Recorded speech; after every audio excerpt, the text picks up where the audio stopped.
Bonjour Faustine, bonjour Owen, merci de nous rejoindre sur ce podcast pour échanger sur une thématique qui presse un petit peu et qui inquiète tout l'écosystème français des crypto-monnaies, qui est l'accélération du calendrier réglementaire avec, on en a parlé déjà un petit peu, l'agrément obligatoire qui pourrait arriver en octobre et qui pourrait être dévastateur pour l'écosystème français.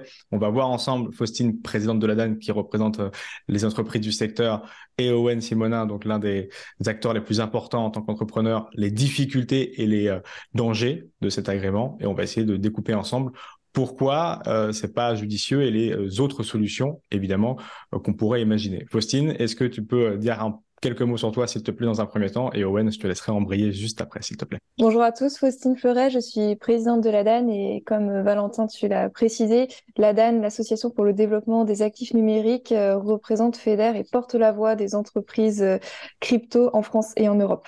Bonjour tout le monde, Owen Simonin, je suis à la tête de Meria, une société d'investissement dans le monde de la blockchain et des crypto-monnaies, mais également derrière différentes exploitations depuis 2017 dans cet écosystème. Merci à tous les deux et ravi d'être ensemble pendant, allez, 3/4 d'heure, 1 heure pour échanger sur ce sujet brûlant qui fait peur à beaucoup d'acteurs de l'écosystème à juste titre, puisqu'il pourrait tout simplement détruire le tissu économique crypto en France et surtout et aussi l'innovation qui est pourtant très présente dans l'Hexagone, l'agrément obligatoire qui, pour donner un peu de contexte, donc, a été voté au Sénat juste avant Noël, qui passera à l'Assemblée nationale en plénière le 24 janvier prochain et qui impose un niveau de réglementation bien trop important pour nos acteurs qui ne seraient pas capables, dans un délai aussi court, d'avoir l'agrément et donc qui ne pourraient plus exercer en France.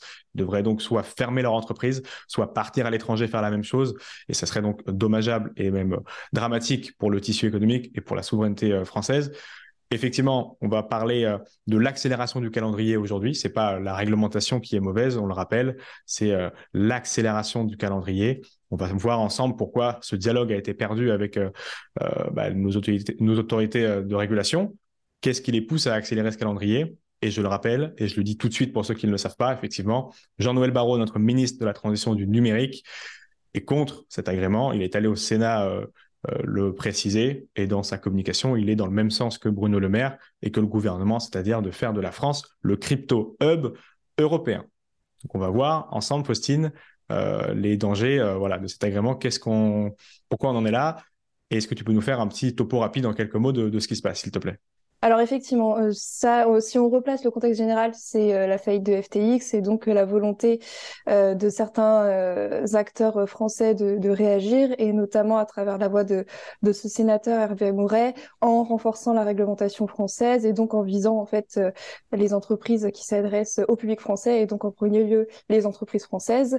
L'objet de l'amendement qui est effectivement passé contre l'avis du gouvernement, avis défavorable qui avait été exprimé par Jean-Noël Barrot, c'est que les PSAN non enregistrés à une certaine date, on parle d'octobre 2023 dans cet amendement, en fait on ne leur demande plus de s'enregistrer, mais on leur demande de s'agréer, ce qui correspond plus aux attentes de la réglementation européenne MiCA qui va entrer en vigueur en début d'année.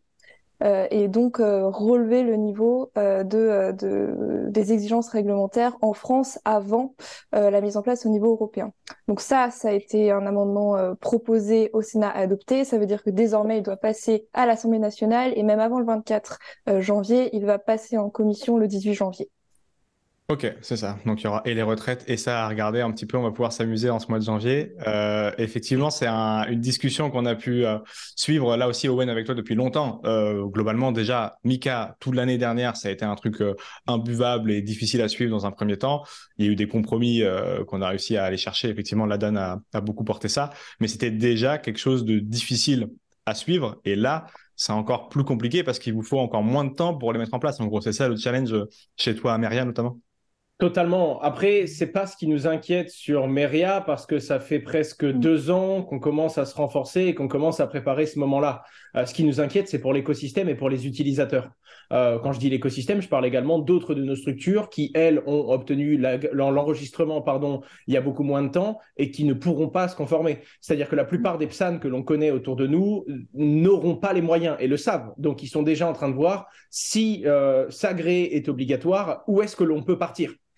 pas parce qu'ils ne veulent pas s'agréer. Énormément d'entreprises aimeraient pouvoir obtenir cet agrément. Mais il y a 0 entreprise en France qui a réussi à le faire. C'est parce que c'est techniquement pas faisable aujourd'hui, encore moins en un petit laps de temps. Et le peu d'entreprises qui pensent réussir à passer cette barrière réglementaire sont des entreprises qui prennent du recul depuis plus de 2 ans. Donc, c'est pas dangereux pour les 2-3 gros acteurs de l'écosystème qui sont enregistrés depuis presque 2 ans. C'est dangereux pour 95% des acteurs, 95% des acteurs qui suivent les règles et qui suivent la loi, parce que c'est eux qui sont en danger. La vraie question, c'est pourquoi est-ce qu'on en est arrivé là? Parce qu'il y a eu FTX et qu'on veut se donner une image noble en tapant du poing sur la table en disant on va structurer, augmenter les exigences régulatoires pour que ça n'arrive plus jamais. Et il faut se poser une bonne question. Si toutes les entreprises françaises étaient agréées PSAN, est-ce que ça aurait changé quelque chose à FTX? Rien du tout. La seule chose que ça va changer, c'est qu'il y aura encore moins de sociétés françaises qui proposeront des services. Les Français vont naturellement se tourner vers des services à l'international, services qui ne respectent pas la loi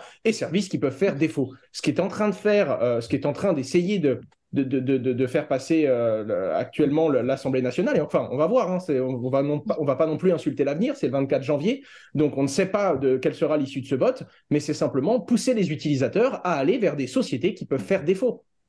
Parce qu'effectivement, il y avait 2 niveaux de PSAN. On a souvent l'habitude entre nous, mais pour le réexpliquer rapidement, Faustine, pareil, en quelques mots, s'il te plaît. Il y avait l'enregistrement et l'agrément. On a plus d'une 50aine d'entreprises françaises qui sont enregistrées PSAN. Le niveau du dessus, c'est l'agrément. Et là, il n'y a personne qui l'a. Et c'est ça qui veut le mettre obligatoire, hein, c'est ça? Tout à fait. Et je reprécise, cet amendement ne concernerait que les PSAN non enregistrés. Donc effectivement, les PSAN enregistrés aujourd'hui et jusqu'à la date, donc à peu près octobre 2023, mais à voir si ça passe en l'état, hein, ne seraient pas concernés par cet agrément anticipé. Mais effectivement, juste pour revenir sur le régime français, il y a un enregistrement qui est obligatoire depuis 2019 pour les entreprises comme Meria, pour les PSAN, et qui doivent obtenir pour pouvoir exercer auprès du public français. Et donc la problématique, c'est qu'on n'a pas tout des entreprises qui s'adressent au public français qui sont enregistrées alors que c'est déjà obligatoire. Donc, il y a peut-être ça à regarder en premier lieu. Et on a un autre volet de cette réglementation française qui est l'agrément, qui lui est optionnel. Et pour revenir sur un des arguments qui est poussé dans l'exposé des motifs du sénateur Hervé Morin, il y a des entreprises qui ont demandé l'agrément, alors que dans le sénateur soutient l'inverse. Effectivement, on n'a pas d'entreprise agréée aujourd'hui. Alors déjà, il y a eu la question de la priorité. Hein. Si un enregistrement est obligatoire, on va forcément commencer par là. Mais il y a aussi la question de la faisabilité. Aujourd'hui, il y a des conditions à l'obtention de l'agrément qui ne sont pas réalisables, et en particulier pour les plus petits acteurs. Et donc nous, ça fait d'ailleurs très longtemps que l'on remonte ces problèmes, notamment l'absence de politique d'assurance qui peuvent couvrir les activités des PSAN. Ça, sans cette assurance existante, c'est très compliqué d'avoir l'agrément PSAN aujourd'hui, mais ça le sera aussi sur le plan européen demain avec MiCA. Donc, alors il y a l'assurance, il y a la cybersécurité, il y a un certain nombre d'obstacles qui font que de toute façon, si on anticipe le calendrier français et qu'on rend l'agrément obligatoire avant, si on n'a pas résolu ces obstacles, on ne pourra pas agréer personne. Ça, c'est la première chose. Mais en plus, on aura la problématique au niveau européen qui finalement va se poser assez vite, puisque on a l'impression qu'on accélère le calendrier français parce que la réglementation européenne n'arrive pas, mais elle arrive très vite. On a une entrée en vigueur de MiCA en ce début d'année, et donc une entrée en application 18 mois après, avec effectivement une période de tolérance supplémentaire pour des PSAN qui seraient déjà enregistrés. C'est là où d'ailleurs ça pose des inquiétudes pour les autorités. Mais donc notre sentiment en fait finalement, c'est que avec cet amendement, on prend pas du tout les choses en l'ordre, à savoir l'agrément, il faut permettre aux entreprises de l'obtenir avec tous les moyens qui mis à leur disposition. Et quelles sont les problématiques qui protégeraient vraiment l'utilisateur qui aurait déjà dû être traité? Par exemple, la concurrence déloyale des PSAN qui ne respectent pas la réglementation aujourd'hui, et donc mettre tout le monde sur un pied d'égalité dans le traitement réglementaire. Et qu'est-ce qui vous empêche, Owen, d'aller chercher l'agrément? Alors, pas sur Meria, on l'a compris, que tu auras peut-être les forces vives ou financières pour aller soit combler un manque d'assurance, soit aller chercher l'assureur dans le cadre de Meria, mais dans le cadre des sociétés plus récentes ou celles qui arriveront demain, qu'est-ce qui vous empêche d'aller chercher l'agrément, indépendamment du fait qu'il y a un goulot d'étranglement actuellement à l'AMF, puisqu'effectivement, les dossiers d'enregistrement qui sont plus faciles à aller chercher et à valider s'empilent sur le bureau du régulateur. Alors, effectivement, l'agrément qui est bien plus complexe à aller chercher et à déposer et à traiter, ça sera d'autant plus difficile pour le régulateur d'aller valider tout ça. Mais indépendamment du temps imparti pour valider tous ces dossiers, qu'est-ce qui vous empêche, vous, entrepreneur, d'aller déposer ce dossier? Déjà, de la ressource financière. Ce qu'il faut comprendre, c'est que ça fait presque 5 ans qu'on cherche une RC Pro. Hein. C'est des dizaines et des dizaines d'assurances qui ont refusé. Il n'y a pas d'RC Pro pour notre métier. Donc, on va devoir avoir une augmentation de fonds propres, quoi qu'il arrive. Dans cette période-là, avec le peu d'intérêt qu'il y a sur les crypto-monnaies, une augmentation de fonds propres, c'est une levée de fonds. C'est-à-dire que le régulateur va annoncer à toutes les entreprises du domaine crypto, dans une période où il y a beaucoup moins d'intérêt, qu'elles vont devoir lever des fonds. Rien que ça, déjà, c'est catastrophique. En plus de ça, elle va annoncer que ces entreprises vont devoir lever des fonds en très peu de temps. Parce que l'objectif, c'est de donner une courte période de temps. En plus de ça, elle va demander à ces acteurs d'obtenir un agrément que personne n'a réussi à obtenir parce que l'autorité des marchés financiers est déjà débordée. Il y a déjà une surcharge au niveau des demandes d'enregistrement. Là, ils viennent d'annoncer qu'il y aura une obligation d'obtenir l'agrément. Je ne sais même pas comment c'est possible et comment l'autorité des marchés financiers pourrait tenir la cadence imposée par cet amendement. Et pour finir, au niveau des ressources humaines et au niveau des logiciels de compliance, aujourd'hui, chez Meria, ça représente 20 à 25% de toutes nos dépenses, c'est juste de la conformité. Donc déjà qu'on est en France et on sait qu'on a beaucoup moins de compétitivité que certains autres pays dans l'écosystème de la crypto-monnaie, là, on va avoir une surcharge des dépenses en compliance, c'est-à-dire qu'on va faire exactement le même jeu de la concurrence que l'international, mais honnêtement, avec 2 à 3 fois plus de contraintes, sachant que plus de 50% de nos ressources financières vont être utilisées uniquement pour avoir le droit d'exercer dans notre pays. J'ai une petite question que j'aime bien poser en général, c'est pourquoi est-ce qu'il y avait autant d'utilisateurs français qui ont été touchés par FTX? Je vais vous dire pourquoi. Parce que le géant mondial Binance a décidé de s'enregistrer PSAN. Depuis qu'il est PSAN, il n'a plus le droit de proposer des produits sur les effets de levier. Et donc, tous les utilisateurs français qui cherchaient ces solutions ont été les chercher chez FTX. Parce que Binance est enregistré et parce que Binance est régulé en France, on a eu beaucoup plus de Français qui ont été se faire sauter sur FTX, tout simplement. Et donc, qu'est-ce qu'on fait aujourd'hui? On ne peut saisir et sanctionner que les acteurs qui sont sur le sol français et qui jouent le jeu. On ne peut pas aller saisir et sanctionner les acteurs à l'international. En tout cas, l'autorité des marchés financiers n'a pas réussi. Du coup, qu'est-ce qui s'est passé? On doit se montrer encore plus virulent avec certains acteurs. On le fait avec ceux qui sont sur le sol français et qui sont présents et qui ne peuvent que accepter la sanction parce qu'on ne peut rien faire d'autre, quoi. Et c'est grave parce qu'à un moment ou à un autre, les entreprises et les utilisateurs n'auront aucun autre choix que de se tourner vers des entreprises qui ne respectent pas ces lois et donc aggraver encore plus les prochains déboires qu'on aura dans l'écosystème. Je vais me faire l'avocat du diable, Owen, comme diraient certains. Est-ce que, in fine, cet agrément obligatoire ne permettra quand même pas de protéger davantage le consommateur, puisqu'on a vu l'enregistrement, c'est surtout la lutte contre le blanchiment et le financement du terrorisme qui est mis en avant avec l'enregistrement. L'agrément, c'est peut-être un niveau de sécurité supplémentaire qui viendra effectivement avec MiCA dans les grandes lignes, et ça sera dans tous les cas en 2024-2025, puisque ça a été voté au niveau européen. Donc, est-ce que ça, quand même, l'intérieur de l'agrément ne protégera pas davantage le consommateur, surtout après FTX, où on a peut-être l'autorité des marchés financiers qui se dit le logo de l'AMF, il traîne un peu sur tous les sites crypto, il est peut-être pas suffisamment adéquat pour protéger le consommateur, il a peut-être été donné trop facilement à certains, et on aimerait bien que si jamais il y a un souci, on ait mis les niveaux de plus importants, que ça soit pour le consommateur ou pour protéger le niveau de sécurité de l'agrément et de l'AMF. Mais déjà, on est censé protéger les entreprises et les utilisateurs ou l'image du régulateur? Parce que je ne sais plus de quoi on parle du coup. Hein. Si on n'est pas censé protéger l'image du régulateur, mais qu'on est censé protéger les citoyens, les investisseurs et les entreprises, donc le tissu économique de notre pays, il faut prendre des décisions qui ont un vrai impact sur ce que peuvent avoir justement des faillites comme celle d'FTX. C'est la première chose. Et la deuxième chose, c'est dézoomons, Valentin. Quand on prend du recul sur ce qui se passe actuellement, est-ce qu'un agrément sur toutes les entreprises, on imagine que les 50 entreprises enregistrées PSAN soient agréées PSAN. Est-ce que ça aurait changé quelque chose? Pas du tout. Ouais, il y en aurait peut-être un peu moins parce qu'elles n'auraient pas les moyens. On en aurait peut-être que 10 ou 15 d'entreprises enregistrées.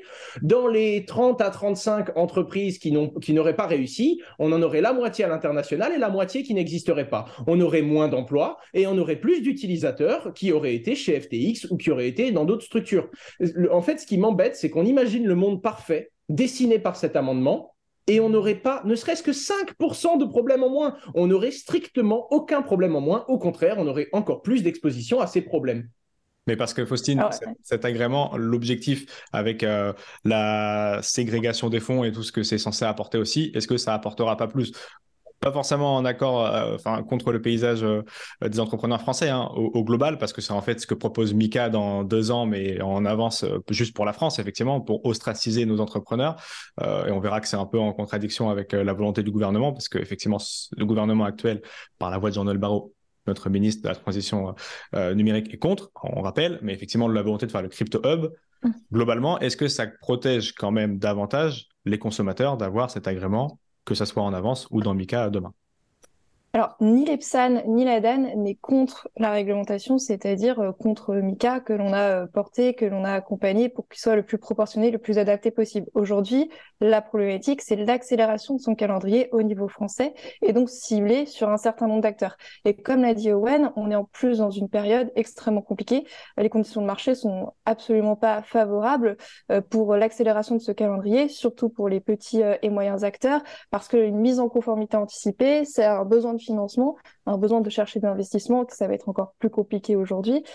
Et pourquoi on avance de à peine quelques mois sur le calendrier européen, alors qu'on a besoin de ce délai pour la mise en application de la réglementation. Parce qu'on parle beaucoup de la préparation des acteurs et le fait que notamment elle est freinée parce qu'il y a des conditions à l'obtention de l'agrément français aujourd'hui et demain européen qui ne sont pas atteignables, mais on parle moins de la nécessaire préparation des autorités. Et pourquoi ce calendrier européen il est nécessaire? Pourquoi ces 18 mois plus éventuellement 18 mois est nécessaire? Et d'ailleurs, à la fois la Commission européenne et l'Autorité européenne des marchés financiers ont rappelé la nécessité de ce calendrier quand il y a eu des auditions sur FTX, c'est parce que les autorités ont besoin de se staffer, d'avoir les outils, mais aussi de préparer des textes techniques qui vont leur permettre effectivement d'autoriser des acteurs et de les superviser derrière.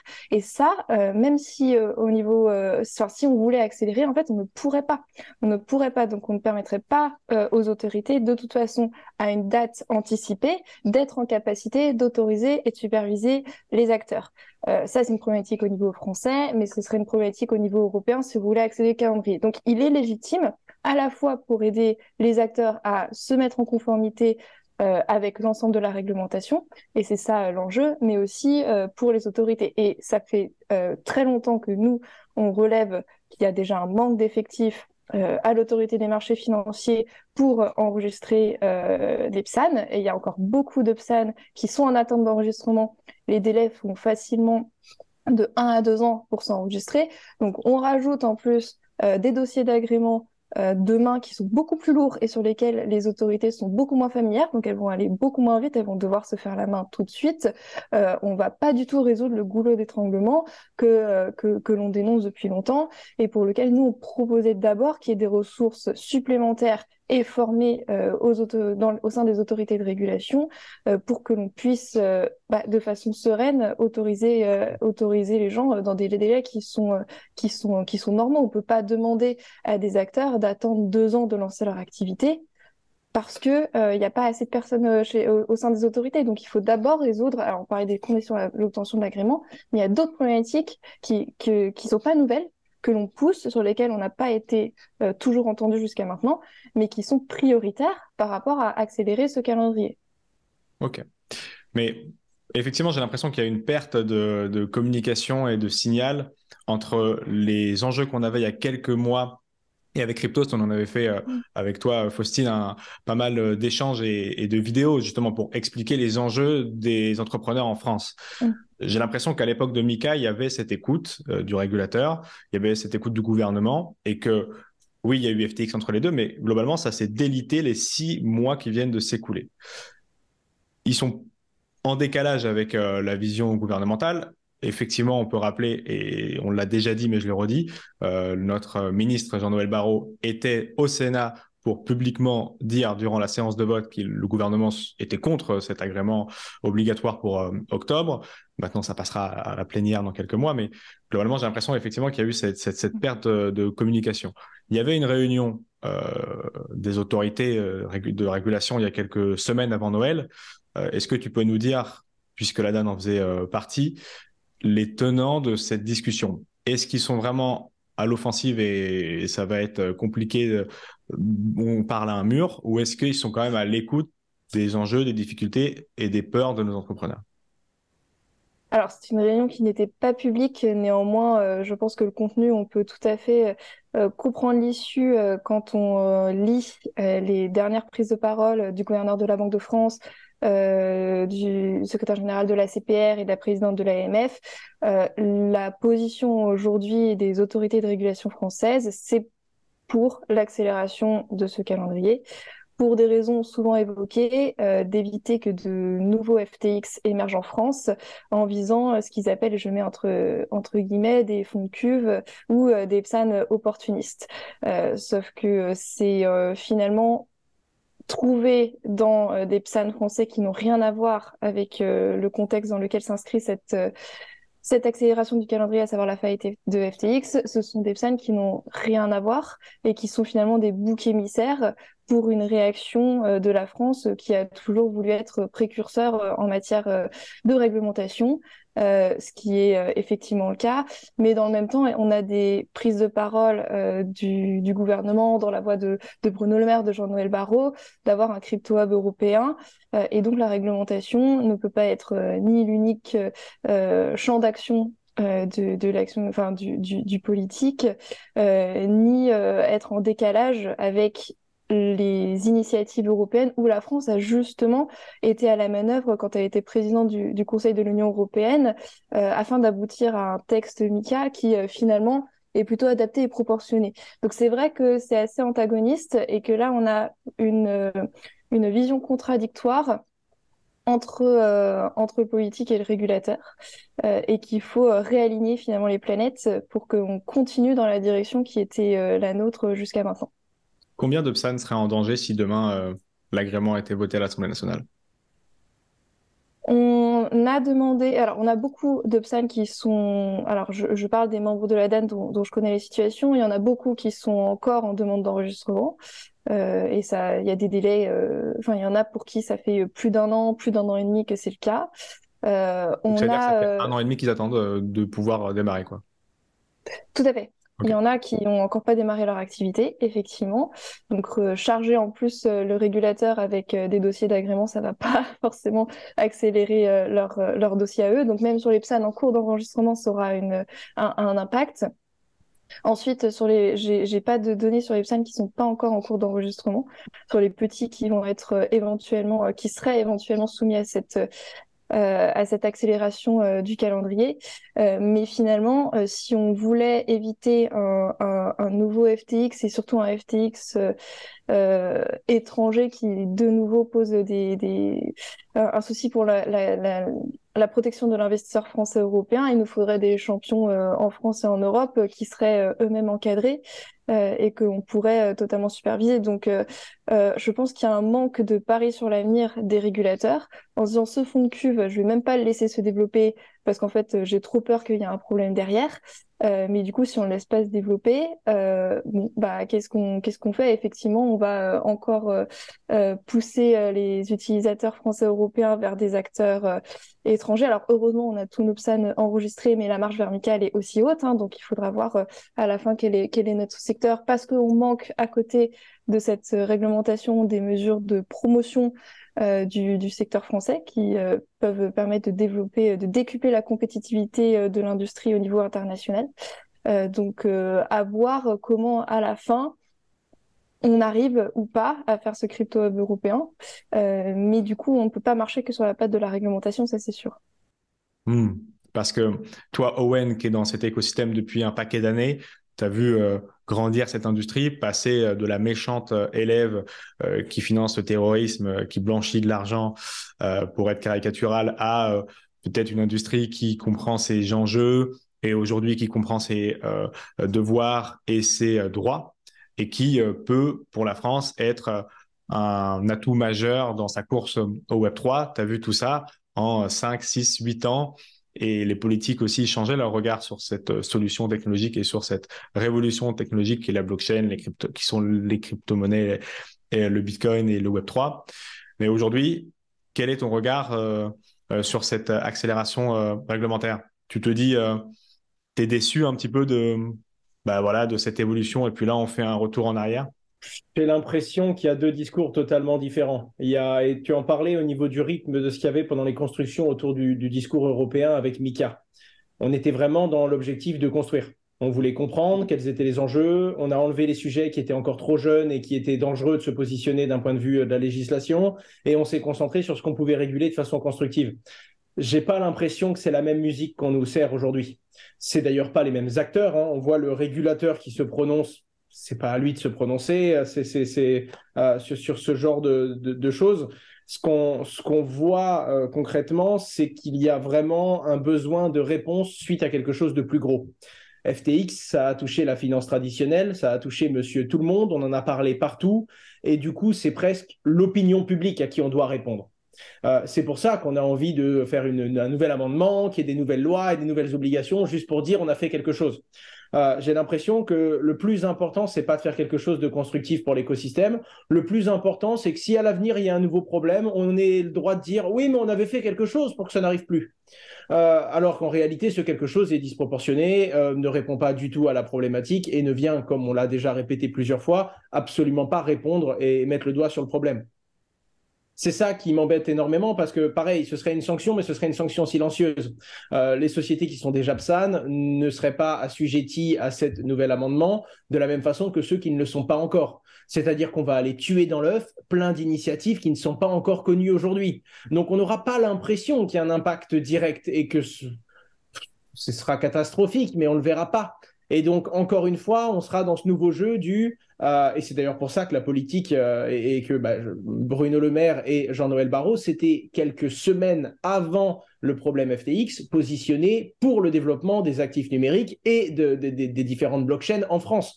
Peu de temps après que la classe politique se soit positionnée pour dire oui, on va dans cette direction, on a FTX. Donc, c'est normal également qu'il y en ait certains qui disent « Ok, là, on peut faire passer quelque chose de dangereux pour l'écosystème parce que là, on va être obligé d'avoir une réponse législative. » Et c'est ça qui est dangereux et qui est triste parce que ce qui me fait peur, c'est que je me doute bien que tous les députés ne soient pas totalement à jour sur la blockchain et les cryptos. Pour être franc, on est dedans toute la journée, c'est quelque chose de complexe qui va très très vite, qui évolue énormément, que ce soit d'un point de vue technique des solutions et des usages, ou que ce soit de ce que la loi doit anticiper. On sait que c'est délicat comme sujet. Et ce qui fait peur, c'est qu'on va se retrouver avec des députés qui ne connaissent probablement pas la problématique et qui vont simplement se dire bon, il y a eu des problèmes dans les crypto-monnaies, rendre un agrément obligatoire. L'agrément a été probablement pensé et proposé par des gens qui s'y connaissent, donc c'est quelque chose de positif et aller dans cette direction, voter pour, ça ne peut être que bénéfique. Il est là le problème.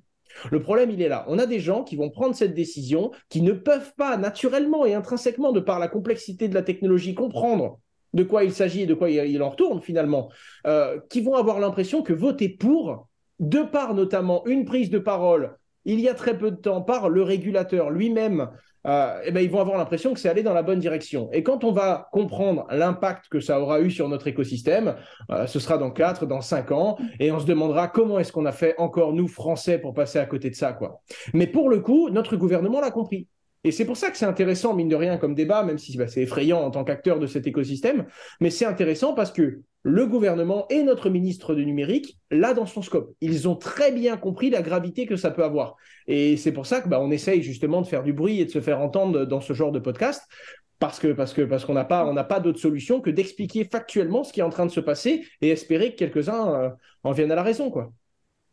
Mais du coup, il faut expliquer les pistes que l'on a pour vraiment aider au développement d'un secteur en France et en Europe qui sera encadré et qui permettra une très bonne protection de l'investisseur, mais pas que, hein, la lutte contre le blanchiment d'argent, la lutte contre les abus de marché, enfin, il y a un certain nombre d'objectifs réglementaires.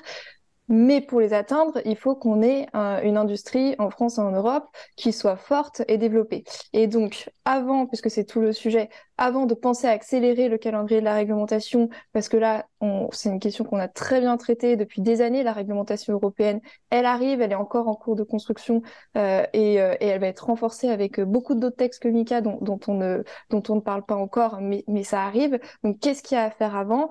Il y a aider les entreprises françaises actuellement en plus dans un environnement qui est pas du tout favorable. Alors déjà, pour les conduire vers l'agrément dans le calendrier voulu, donc ça veut dire lever les obstacles. On a parlé de l'assurance, donc pourquoi pas penser à un droit à l'assurance.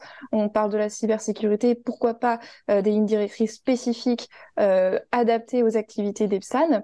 On a la question de la lutte contre la concurrence déloyale, parce que les vrais acteurs qui posent des problèmes aujourd'hui, c'est les gros acteurs étrangers qui ne respectent pas notre réglementation, donc appliquer des sanctions effectives, avoir des contrôles, et donc pour cela, avoir les ressources nécessaires au sein des autorités pour qu'elles fassent effectivement leur travail de ce côté-là. Et ça, pour le coup, dès le PLF 2022, le projet de loi de finances 2022, et on a réitéré en 2023, on a demandé ça. Et apporter toutes les mesures qui vont permettre, à côté de la réglementation, parce qu'on parle beaucoup de la réglementation, mais toutes les mesures qui vont être favorables au développement du secteur sur des volets qui ne sont pas encore du tout traités. Donc on a beaucoup d'autres pistes parce qu'on parle on est défavorable à cette accélération du calendrier, mais parce qu'on a beaucoup d'autres pistes avant ça qu'il faut étudier côté gouvernement, autorité parlementaire et qui seraient vraiment effectives si notre objectif, c'est de demain protéger contre un FTX et protéger contre un nouveau FTX demain. C'est pas en tuant nos champions que l'on pourrait encadrer, réguler et superviser, et donc qui seraient les acteurs vers lesquels les utilisateurs pourraient aller de façon sereine et confortable. Et oui, évidemment, on va prendre quelques minutes pour les détailler, sachant que cette réglementation, vous l'avez suivie à la DAN depuis longtemps, et Owen, pareil, et tous les entrepreneurs français se sont accordés quand elle était légitime, et qu'elle a permis, cette réglementation, d'aller draguer des entreprises étrangères. En France, on a eu Crypto.com, on a eu Binance qui souhaitent ou qui veulent faire de Paris leur place et leur headquarters européen. Donc c'est très important, mais c'est parce que celle-ci, elle était bonne et proportionnée, et que justement, il faut la garder dans cet angle quand elle protège suffisamment le consommateur. Et il faut l'harmoniser, parce qu'il y a un combat politique que la France et l'Europe doivent mener, c'est l'harmonisation réglementaire pour qu'on n'ait pas que de la réglementation chez nous et qu'on ait des standards équivalents de partout pour que finalement... Que l'exception française devienne la norme européenne, et ça sera l'objectif de MiCA. Et tu parlais, Valentin, de rendre la France attractive, et le fait que la régulation a déjà attiré certains acteurs. Depuis qu'il y a cet amendement qui est sur la table, il y a beaucoup d'acteurs à l'international, hors Union européenne, qui posent des questions sur comment s'adresser au marché français si jamais les acteurs français en sont privés.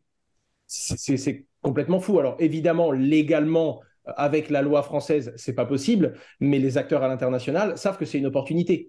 Parce qu'à partir du moment où les Français ne peuvent plus se sourcer avec des solutions nationales, ils vont devoir satisfaire leurs besoins. C'est l'offre et la demande, ils vont y arriver d'une façon ou d'une autre. Et il y a déjà certains acteurs à l'international, des acteurs qu'on ne peut pas représenter, notamment avec la H Consulting, puisqu'on fait du marketing dans les règles de l'art, qui se demandent comment est-ce qu'on pourrait jouer du reverse solicitation pour, si cet amendement est voté, essayer de récupérer une grosse partie des volumes français qui sont actuellement gérés par l'EPSAN. Et ça, quand ça arrive dans ta boîte mail et que tu as ce genre de demande client, demande légitime, demande qui est normale d'un acteur à l'international qui veut développer son business et qui t'explique que si certains se sabotent eux-mêmes, tant qu'à faire, il y a du business, autant faire travailler les autres sociétés qui sont prêtes à le servir. Ça aussi, ça va rendre le territoire français attractif, mais pas pour les bonnes raisons. D'autant qu'on aura plus de difficultés pour les autorités en question à ce moment-là d'aller protéger et le consommateur, d'aller vérifier le LCBFT, la lutte contre le blanchiment. Et je sais, Owen, le temps que ça prend à tes équipes de vérifier ça. Pas plus de difficultés, on peut rien faire du tout. Oui, bien sûr. Honnêtement, qu'est-ce que l'autorité des marchés financiers pouvait faire contre FTX, si ce n'est réellement annoncer la fermeture de tous les services de sociétés non régulées pour le sol français? On sait très bien que ce n'est pas possible pour des raisons économiques, on sait très bien que c'est très compliqué à mettre en place, on sait très bien qu'on n'a pas l'autorité. On voit déjà à quel point les États-Unis ont du mal à mettre en place ce genre de choses alors qu'ils ont un pouvoir extraterritorial, tout simplement. À quel moment la France coupe toutes les sociétés à l'international? On sait très bien qu'on ne peut pas. Et c'est d'ailleurs pour ça qu'on se concentre sur rajouter et augmenter les exigences de régulation pour les acteurs français.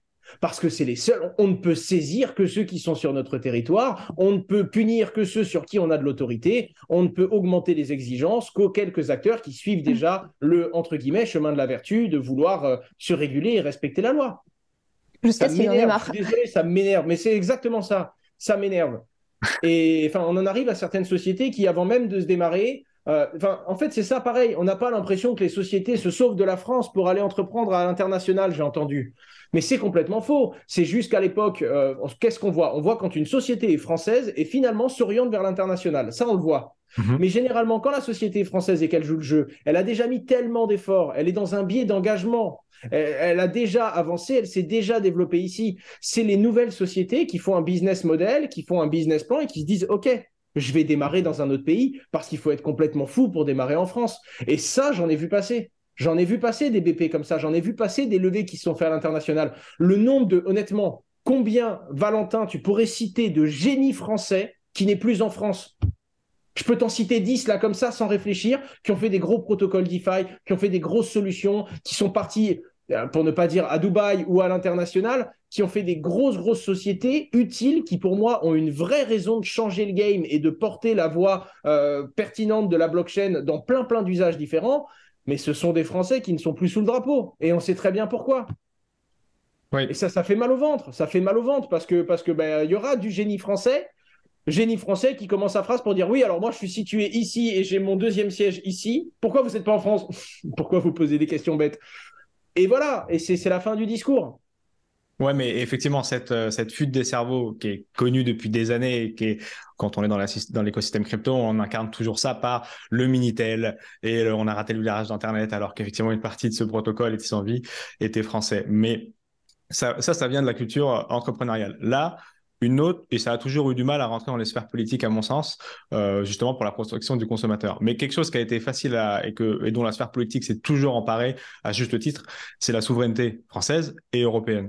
Et là, on est en plein dedans. C'est-à-dire que si on n'a pas nos usages, nos outils, nos entreprises pour ce nouveau monde que le gouvernement a bien compris comme étant un changement important, alors là, il y a danger, gros danger pour la France, l'industrie française qu'on essaie justement de sauver aujourd'hui. Est-ce que le but, c'est pas juste d'en faire suffisamment? Tu as quand même Ledger, tu as quand même deux, trois beaux noms dans la crypto-monnaie en France. À quoi bon essayer de surperformer et essayer de leader un écosystème alors que tu as déjà ton excuse et tu as déjà dans ton discours les deux petites phrases qui te permettent de mentionner un ou deux cabis qui sont des succès dans ton pays. Et voilà, c'est tout. Pourquoi en faire trop? C'est pas la problématique aujourd'hui.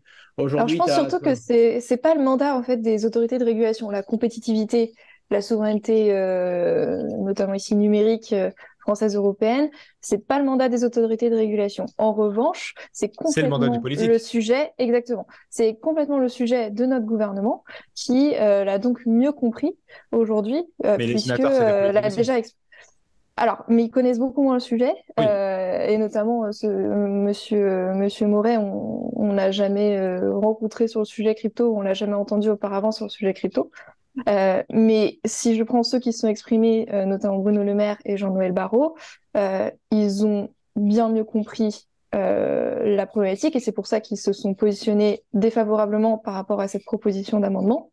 Mais qu'il faut continuer parce que ça peut pas être, on peut pas avoir que, enfin, il faut absolument continuer à instruire justement et notamment les parlementaires sur ces sujets-là puisque c'est là où c'est pas compris.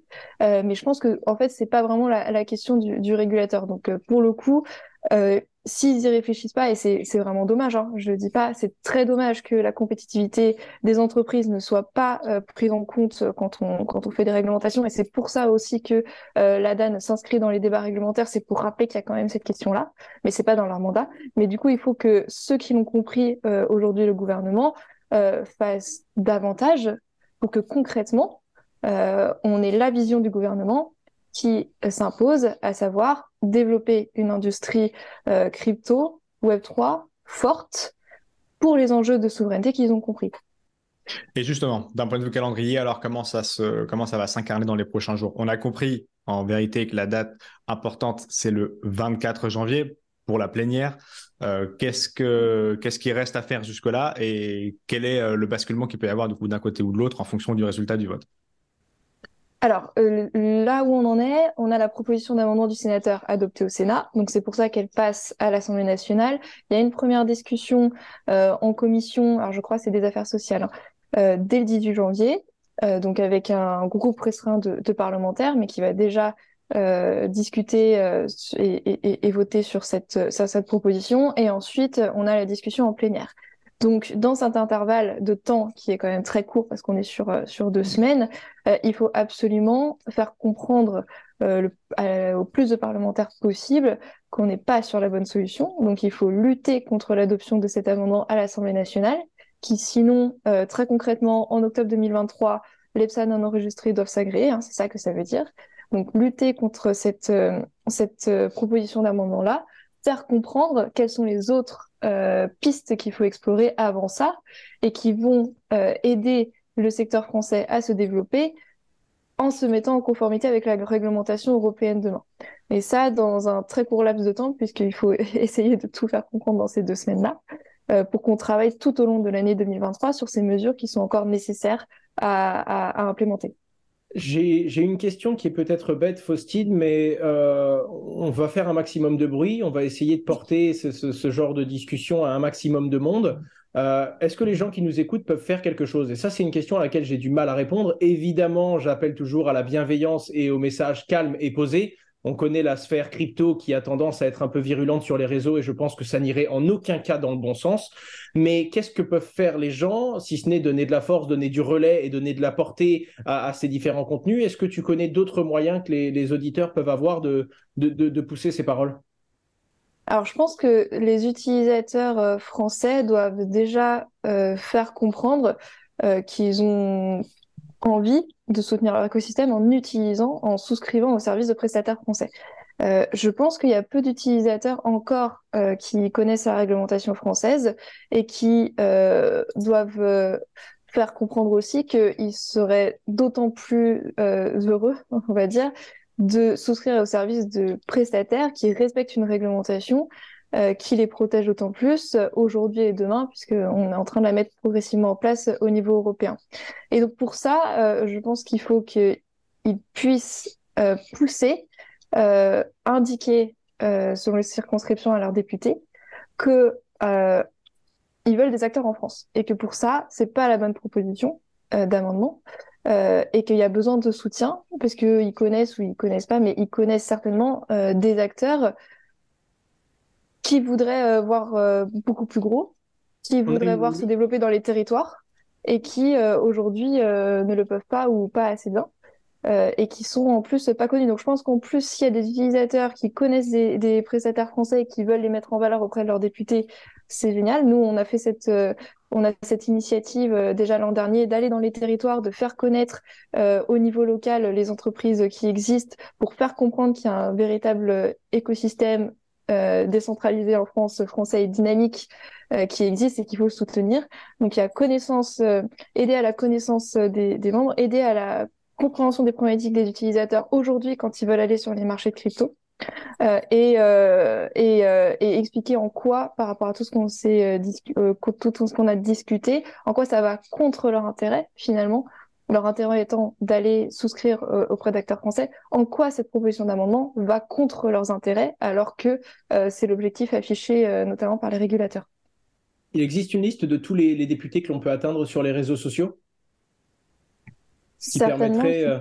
De toute façon, l'Assemblée nationale, sur le site de l'Assemblée nationale, toutes les informations sur les députés sont publiques et il est tout à fait possible de contacter ces députés. Ensuite, je mets en garde, hein, il faut absolument que le message soit constructif, il faut que la forme et le fond soient positifs et adaptés et qu'on ait effectivement pas qu'on aille de Non, l'avant avec des messages qui sont convergents. Et c'est pour ça que, bon, au niveau de l'association, on a un message convergent que l'on porte au nom des entreprises. Je suppose qu'il y a des associations d'utilisateurs, je pense à l'Asso Crypto FR, ce message convergent et cohérent peut aussi être porté. Et que c'est le plus important, c'est que pour moi, le danger, c'est que des messages qui iraient dans des directions différentes ou avec des formes qui sont pas adaptées soient complètement contre-productifs. Et c'est pour ça que la force d'une position, elle est si on est unis et si on va dans la même direction, si on est cohérent et convergent. Dan, enfin, vous aviez fait un thread, si je dis pas de bêtises, Voilà, sur Twitter, sur lequel la plupart des gens peuvent venir se ranger, parce que c'est vrai que tout le monde commençait à prendre contact du député de Sacyergo pour envoyer un message, ce serait pas pertinent. Par contre, derrière les messages publics, que ce soit cette publication, que ce soit les différents contenus vidéo, mais également les publications LinkedIn, venir se ranger et venir mettre un message de soutien, ça peut donner de la portée à tout ça, quoi. Dans tous les cas, il y avait même une tribune que Faustine et toute la DAN avaient signée sur Cryptost et on l'a bien compris durant cet enregistrement, même si on est en tant qu'acteurs tous ensemble un petit peu, on est un petit peu sonnés par cet agrément obligatoire et par l'accélération du calendrier, on est toujours à l'écoute et avec l'envie de faire avancer cet écosystème et que ça soit Cryptost, Owen pour Meria et Faustine pour l'ensemble de l'industrie puisque vous avez plus de 200 membres, d'être un petit peu étourdi, c'est toujours la volonté de faire avancer le débat et d'être à l'écoute et de réexpliquer, même si aujourd'hui on est un petit peu plus sur les nerfs avec cette incompréhension depuis ces derniers jours. Et je pense que dans le contexte actuel, c'est d'autant plus important de rester unis. C'est une question qui qui traite, qui va concerner les PSAN non enregistrés, mais tout le secteur note, et donc des PSAN qui sont déjà enregistrés ou des non-PSAN, tout le secteur est complètement d'accord sur le fait que c'est un message catastrophique pour l'industrie, pour l'ensemble du sujet crypto Web3. Et donc, il faut absolument qu'on reste solidaire et qu'on maintienne ce message, même si ça vous concerne pas en tant qu'entreprise directement, mais parce que au-delà de l'impact pratique pour certains acteurs, c'est le signal négatif pour l'ensemble de l'innovation et le futur de l'innovation en France qui est grave et qui en fait peut présager finalement d'autres postures contre l'innovation, en tout cas pas favorables à l'innovation, qui pourraient venir à l'avenir. Donc il faut absolument que, même si c'est un sujet de niche pour les PSAN non enregistrés aujourd'hui, tout le secteur s'est déjà, on va dire, ému, mais doit rester finalement aux côtés de ces PSAN non enregistrés et il faut que on continue cette union absolument. Et vous aviez d'autant plus, pour donner un peu de crédit à ça, fait un sondage à Dan KPMG il y a quelques mois, il y a presque un an maintenant en vérité, qui témoignait de 1200 emplois en France, de 2500 cette année, de plusieurs dizaines de milliers dans les années prochaines, de 8% des Français qui détiennent des crypto-monnaies et tout un tas de chiffres qui montrent l'adoption en France de cet écosystème et la volonté des entrepreneurs français à aller dans le sens de la régulation, mais aussi et surtout de l'innovation, le fameux haut et feu qu'il faut toujours essayer de respecter le mieux possible, qui était jusque-là encore une fois, dans une bonne réflexion globale entre le gouvernement, les régulateurs et les entrepreneurs et qui aujourd'hui est un petit peu distendu et on espère effectivement que cet agrément ne sera pas accéléré et qu'on trouvera des solutions différentes dont vous avez déjà donné des éléments aujourd'hui et qu'on puisse retrouver ce dialogue de confiance et de facilité avec les deux autres entités puisque la troisième vient de s'exprimer aujourd'hui et qu'elle a l'envie de respecter justement ces deux côtés. Merci en tout cas d'être venu nous expliquer ces difficultés. J'espère effectivement, on aura encore une fois, je pense que le grand public le 24 janvier sera les yeux rivés sur les retraites puisqu'on a compris que c'était ce jour-là que ça se jouerait. Mais en fond de tâche, c'est quand même l'avenir crypto française qui se joue et encore une fois, pas l'avenir crypto mondial puisque ce marché étant décentralisé, il se poursuivra à l'extérieur des frontières si jamais nous ratons le coche. Merci Owen, merci Faustine. Merci à vous. Merci beaucoup.